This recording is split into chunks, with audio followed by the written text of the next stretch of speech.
Starlink అనేది space X సంస్థకు చెందిన శాటిలైట్ ఇంటర్నెట్ ప్రాజెక్ట్. ప్రస్తుతం భూమి చుట్టూ తక్కువ ఎత్తులో తిరుగుతున్న వేలాది ఉపగ్రహాల నెట్వర్క్ ద్వారా ప్రపంచవ్యాప్తంగా ఇంటర్నెట్ సేవలు అందిస్తోంది. జనరల్గా ఇంటర్నెట్ కోసం ఫైబర్ కేబుళ్లు లేదా మొబైల్ టవర్స్ అవసరం. కానీ స్టార్లింక్లో మాత్రం వినియోగదారుడి ఇంటి వద్ద ఒక చిన్న డిష్ యాంటీనా ఉంటే చాలు. ఆ యాంటీనా నేరుగా ఉపగ్రహాలతో కనెక్ట్ అయి ఇంటర్నెట్ అందిస్తుంది.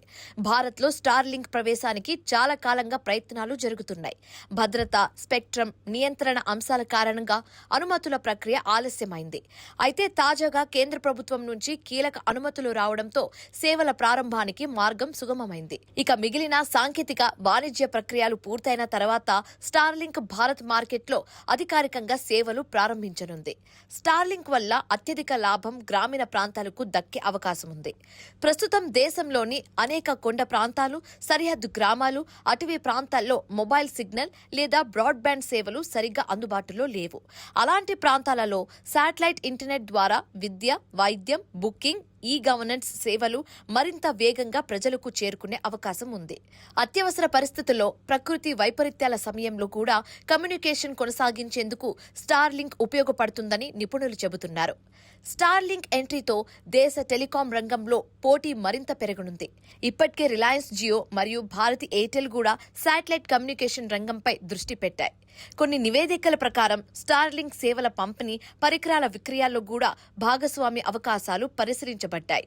దీంతో భవిష్యత్తులో భారత వినియోగదారులకు మరిన్ని ఇంటర్నెట్ ఎంపికలు అందుబాటులోకి రావచ్చు. అయితే స్టార్లింక్ సేవల ధరలపై ఇంకా స్పష్టత లేదు. ప్రస్తుతం ఇతర దేశాలలో వినియోగదారులు శాటిలైట్ డిష్, రిసీవర్ కొనుగోలు చేయాల్సి ఉంటుంది.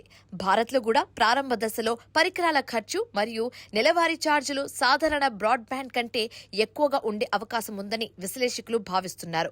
అయితే కనెక్టివిటీ లేని ప్రాంతాలలో నివసించే ప్రజలకు ఇది గేమ్ చేంజర్గా మారవచ్చని టెక్ నిపుణులు అభిప్రాయపడుతున్నారు. ఒకప్పుడు ఇంటర్నెట్ అంటే కేబుల్, తర్వాత మొబైల్ టవర్స్, ఇప్పుడు నేరుగా అంతరిక్షం నుంచి ఇంటర్నెట్. ఎలన్ మస్క్ స్టార్లింక్ భారత్లోకి అడుగు పెడుతూ ఉండడంతో దేశ డిజిటల్ భవిష్యత్తులో కొత్త అధ్యాయం ప్రారంభమవుతుంది. ఇది కేవలం మరో ఇంటర్నెట్ సేవ కాదు, భారత గ్రామీణ కనెక్టివిటీని పూర్తిగా మార్చే టెక్నాలజీ విప్లవంగా మారుతుందా లేదా అన్నది రాబోయే రోజుల్లో తెలియనుంది.